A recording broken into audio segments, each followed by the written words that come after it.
जी जान लगा देते हैं मैथ के लिए। अगर एक क्वेश्चन सॉल्व ना हो ना तो 2-2 3-3 4-4 घंटे उसमें लगा देते हैं। और एक दूसरे टाइप के बच्चे जो मैथ को देखना पसंद नहीं करते हैं, मैथ से बहुत ज्यादा डरते हैं, मैथ को सबसे ज्यादा बोरिंग सब्जेक्ट मानते हैं और मैथ से यहां तक कि नफरत करने लग जाते हैं। लेकिन हां, अक्सर आप लोग ये भी सुनते होंगे कि बिहार के बच्चे मैथ में सबसे ज्यादा ताकतवर होते हैं, बिहार के बच्चे मैथ से नहीं डरते हैं। लेकिन हम तो ये भी देखते हैं कि बिहार के बच्चे, कुछ बच्चे तो ऐसे होते हैं जो मैथ को लेकर के बिल्कुल ही चिंतित रहते हैं कि सर मैथ में अब हमारा क्या होगा, किसी तरीके से बस पास हो जाएं। लेकिन वैसे बच्चे ना आज के इस वीडियो को जरूर देख लीजिएगा, जो बच्चे मैथ से डरते हैं। आखिर क्या ऐसा मामला है, कहां पर आप लोग फंस करके रह जाते हैं, कहां पर वो आपका वीक पॉइंट है जहां पर जाकर के आप मैथ को कमजोर समझ लेते हैं और मैथ को इतना टफ सब्जेक्ट मान लेते हैं ना कि आप खुद उसके सामने कमजोर हो जाते हैं। तो प्यारे बच्चों, हम इस वीडियो में आपको यही बताएंगे कि मैथ में 100 में 100 नंबर कैसे लाना है। मैथ में आप क्या ऐसा चीज करें, क्या ऐसा प्रैक्टिस करें, कौन से सवाल किस तरीके से बनाएं ताकि आप मैथ में पूरा का पूरा नंबर ला सकें। ठीक है, तो एक बात हमेशा कान खोल करके सुन लीजिएगा, मैथ ज्यादा टफ सब्जेक्ट है नहीं।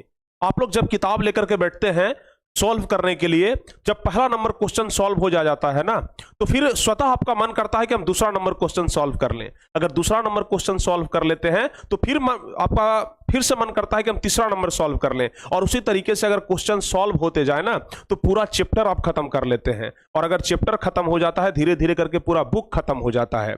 लेकिन वहीं जो बच्चे मैथ से डरते हैं वो क्या करते हैं, एक सवाल लेकर के बैठते हैं और पहला सवाल में 3-4 मिनट तक खूब मेहनत करते हैं, पूरा माथापच्ची करते हैं कि किसी भी तरीके से इसका आंसर निकले। लेकिन जब उन्हें कुछ समझ में नहीं आता है तब अंत में वो हार मान जाते हैं और तुरंत 2 पन्ना उलट लेते हैं और आंसर देख लेते हैं।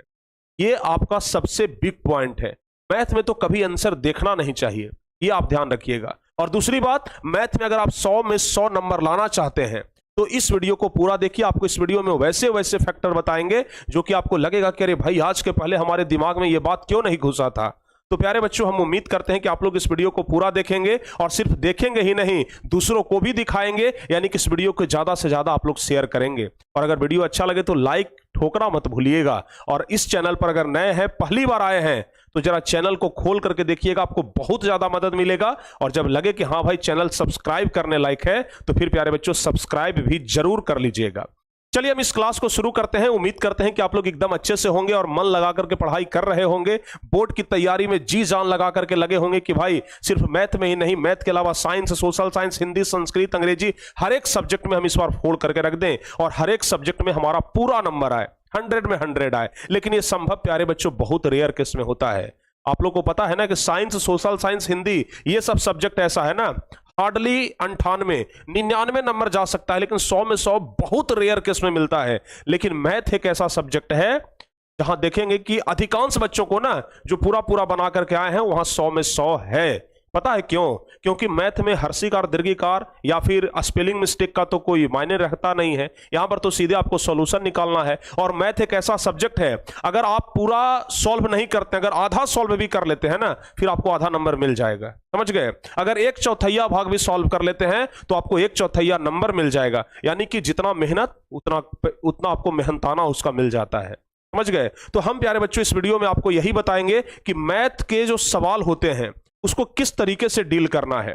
देखिए, एक बात ना आपको हम हमेशा के लिए बता करके चलते हैं कि मैथ से सबसे पहली बात डर खत्म करिए। अक्सर कहा जाता है ना, डर के आगे जीत है। अगर एक बार कोशिश करके देख लिए ना, अगर प्यारे बच्चों जिस रास्ते पर अभी हम आपको बताने वाले हैं, जिस रास्ते पर लेकर के चलने वाले हैं, अगर एक बार उस रास्ते पर चल दिए ना तो फिर आपको मैथ से कभी डर नहीं लगेगा।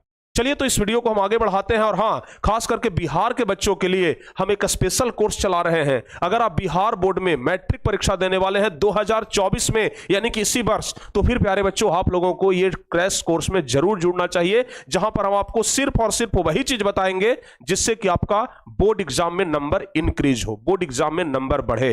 यानी कि समझ लीजिए ना कि ये आपका बूस्टर बैच है बोर्ड एग्जाम के लिए, ये आपका बूस्टर बैच है बिहार बोर्ड मैट्रिक परीक्षा 2024 एग्जाम के लिए, सिर्फ प्यारे बच्चों 199 में। तो जो बच्चे अभी तक इस कोर्स में नहीं जुड़े हैं तो जरूर आप लोग जुड़ जाइएगा। ठीक है, चलिए अब हम लोग सीधे आगे बढ़ते हैं और आपको बताते हैं कि मैथ क्या है। अगर प्यारे बच्चों एक सिंपल एग्जांपल के जरिए हम आपको समझाना चाहें कि एक बच्चे जिनको दिल्ली नहीं देखा है, यानी कि कभी वो दिल्ली गए नहीं हैं, उनको आप पटना से दिल्ली के लिए बोल दीजिए कि भाई चले जाओ दिल्ली, वो कहेंगे कि हमको रास्ता ही नहीं देखा हुआ है, हम कैसे दिल्ली चले जाएं। लेकिन वहीं अगर उनको दिल्ली वाले ट्रेन पर बिठा करके बोलिए कि ये ट्रेन दिल्ली तक जाती है, तुम इस पर बैठ करके दिल्ली पहुंच जाओगे, तो वो बच्चा राजी खुशी बैठ जाएगा और कहेगा कि हम दिल्ली पहुंच के कॉल कर लेंगे। समझ गए ना? उसी तरीके से मैथ है प्यारे बच्चों। मैथ में आप लोग क्वेश्चन देखते हैं लेकिन लक्ष्य तक नहीं पहुंचते हैं, यानी कि आंसर तक नहीं पहुंच पाते हैं, बीच में ही उलझ करके रह जाते हैं। इसका सबसे बड़ा फैक्टर क्या है पता है? और या फिर हम कह सकते हैं कि जो खास करके वैसे बच्चे जो मैथ को टच भी नहीं करना चाहते हैं, दूर से देख करके हड़क जाते हैं, वैसे बच्चों के लिए ना हम सबसे पहले कहेंगे कि मैथ में ना आप सबसे पहले जितने भी सारे फॉर्मूला है, टोटल फॉर्मूला, ध्यान रखिएगा, ठीक है ना, टोटल फॉर्मूला को पहले प्यारे बच्चों रट लीजिए। क्योंकि अभी जो हम आपको एग्जांपल दिए ना, अभी जो हम आपको एग्जांपल दिए कि अगर हम दिल्ली वाले ट्रेन पर बिठा दें तो आप दिल्ली राजी खुशी चले जाएंगे, तो समझिए कि एक तरीके से ये फॉर्मूला क्या है, आपका ट्रेन है, फॉर्मूला ट्रेन है। अगर इस ट्रेन पर बैठ गए ना तो फिर आप लक्ष्य तक पहुंच जाएंगे। भले आपको ये जानकारी रखना होगा, आपको ये जानकारी रखना होगा कि ट्रेन का ड्राइवर कैसा है, कहीं ऐसा तो नहीं ना कि ट्रेन बीच में एक्सीडेंट करा दे या फिर गाड़ी बीच में एक्सीडेंट करा दे और वो ड्राइवर आप खुद हो प्यारे बच्चों।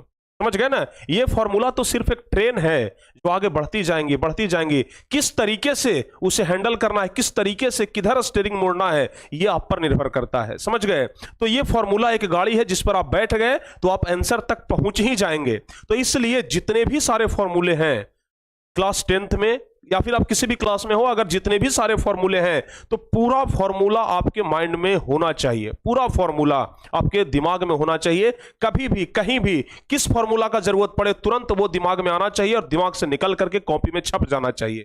तो इसलिए हम आप लोगों से एक बात कहेंगे, अगर आप चाहते हो ना कि मैथ को हम एकदम स्ट्रांग बना लें, मैथ को हम एकदम ताकतवर बना लें, अपना मुख्य हथियार हम मैथ को ही बना लें, तो इसके लिए प्यारे बच्चों चैप्टर वाइज फॉर्मूला सीट आपके पास होना चाहिए।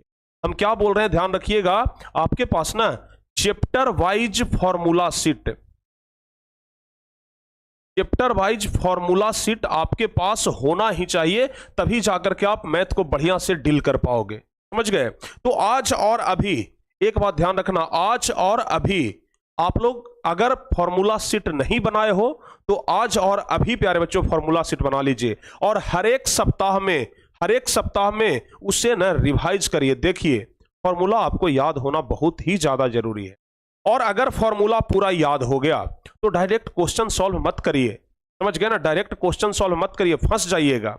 समझ गए? अगर आप थोड़े बहुत गाड़ी चलाना सीख गए हैं तो डायरेक्ट बाईपास पर लेकर के नहीं निकल जाइएगा, नहीं तो एक्सीडेंट हो जाएगा ना। तो अगर आप फॉर्मूला पूरा समझ गए, अगर आप फॉर्मूला को अच्छे तरीके से रट लिए या फिर फॉर्मूला पर आपका पकड़ बहुत बढ़िया बन गया है ना, तो आपको अब क्या करना है कि एग्जाम्पल का प्रैक्टिस करना है। समझ गए? हर एक किताब में एग्जाम्पल तो होता ही है, आपको क्या करना है ना कि एग्जाम्पल, स्टार्ट बाई एग्जाम्पल प्यारे बच्चों ध्यान रखिएगा, स्टार्ट वाइज सोल्विंग एग्जाम्पल। अब हमारा सेकंड टिप्स है स्टार्ट बाय सोल्विंग एग्जाम्पल। ठीक है? एग्जाम्पल को आप सॉल्व करना शुरू करिए, क्योंकि पता है आप एग्जाम्पल को सॉल्व करेंगे, कहीं पर फंसेंगे ना तो वो एग्जाम्पल आपको मदद कर देगा, क्योंकि एग्जाम्पल में तो भाई सॉल्यूशन दिया हुआ रहता है, तो आपका फंसने का कोई चांस ही नहीं है। तो आप ना एग्जाम्पल को जितना किताब में जितना भी एग्जाम्पल है ना, एक भी एग्जाम्पल को छोड़िए मत। किताब में जितना एग्जाम्पल है एक भी एग्जाम्पल को मत छोड़िए। देखिए हम बिल्कुल बेसिक से बता रहे हैं, अगर आपके अंदर मैथ्स को लेकर के डर है ना, वैसे बच्चों के लिए खास करके हम बता रहे हैं कि आप एग्जाम्पल को छोड़िए मत, एक एक एग्जाम्पल सॉल्व कर दीजिए। और अगर आप एक एक एग्जाम्पल सॉल्व कर दिए तो यकीन मानिए आप पूरा किताब का एक एक क्वेश्चन बना लेंगे, आप कहीं पर भी नहीं फंसेंगे। समझ गए ना? तो सबसे पहला चीज क्या है, आप फॉर्मूला को देख लीजिए, पूरा फॉर्मूला प्यारे बच्चों रट जाइए, सबसे पहला चीज। दूसरा चीज, पूरा क्वेश्चन को आप बना लीजिए, पूरा एग्जाम्पल बनाइए। और अगर एग्जाम्पल बन जाए ना, अगर प्यारे बच्चों एग्जाम्पल बन जाए तो उसके बाद ना आप पूरा एक्सरसाइज बना लेंगे। लेकिन कुछ बच्चे करते क्या है, देखिए कुछ बच्चे करते क्या है, सोचते हैं कि जितना देर में फॉर्मूला याद करेंगे ना आंसर भी याद कर लेंगे। समझ गए ना? बहुत सारे बच्चे क्या करते हैं ना कि आंसर को रट जाते हैं। भाई सोशल साइंस और साइंस नहीं है यहां पर आप क्वेश्चन को रट जाएंगे, ये गणित है, ये प्रैक्टिस का चीज है। आप रट करके जाएंगे 5 वैल्यू और वहां दे देगा 5 की जगह 6 वैल्यू, आप क्या करेंगे बताइए ना। तो इसलिए ना कभी भी मैथ के सवाल को रटिए मत, कॉन्सेप्ट को समझ लीजिए। कॉन्सेप्ट आप रट सकते हैं कि हाँ इस तरीके से इस सवाल को बनाया जाता है, कॉन्सेप्ट रट सकते हैं। लेकिन मैथ में बहुत सारे बच्चे करते हैं क्या, एग्जाम्पल या फिर एक्सरसाइज 3.2 का क्वेश्चन नंबर 4 का आंसर ये होगा, इस तरीके से क्वेश्चन को रटे हुए रहते हैं।